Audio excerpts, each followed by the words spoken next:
ماشاء اللہ، الحمدللہ۔ اعوذ باللہ من الشیطان الرجیم، بسم اللہ الرحمن الرحیم،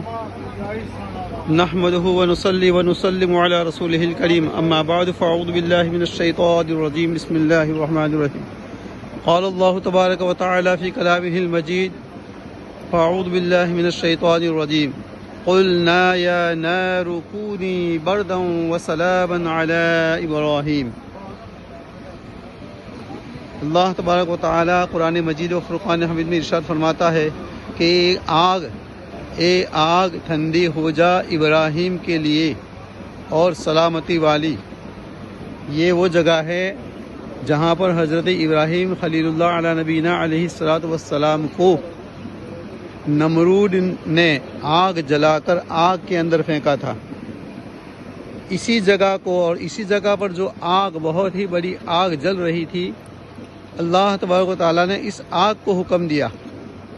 کہ یہ آگ سلامتی والی اور امن والی اور ٹھنڈی ہو جا ابراہیم کے لیے۔ تو اللہ کا حکم دیکھو کہ قیامت تک کے لیے اب یہ جگہ جو آگ سے جل رہی تھی، جہاں پر ایک پرندہ بھی پر نہیں مار سکتا تھا، اتنی بڑی آگ جل رہی تھی،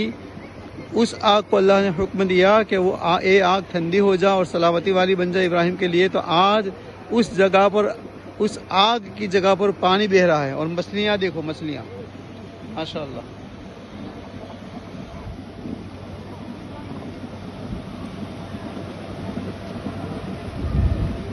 کتنی بڑی بڑی مچھلیاں تیر رہی ہے، دیکھو پورے حوض کے اندر۔ علماء کرام فرماتے ہیں کہ اب اس جگہ پر قیامت تک کے لیے پانی اس طرح بہتا رہے گا انشاءاللہ۔ تو یہ وہ جگہ ہے جہاں پر حضرت ابراہیم علیہ السلام کے لیے یہ آگ جو ہے وہ گلزار بن گئی، آپ اپنی آنکھوں سے دیکھ سکتے ہیں ماشاءاللہ، سبحان اللہ۔ بڑی پرانی یہ جگہ ہے، ہزاروں سال پرانی جگہ ہے،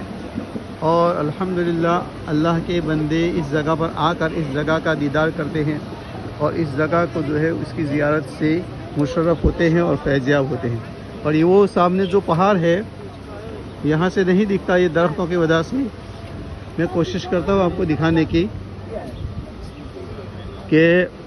گوفن بنائی تھی حضرت ابراہیم علیہ نبینا علیہ السلام کو آگ میں ڈالنے کے لیے، کیونکہ ان بے وقوفوں نے، بے عقلوں نے آگ تو حضرت ابراہیم علیہ السلام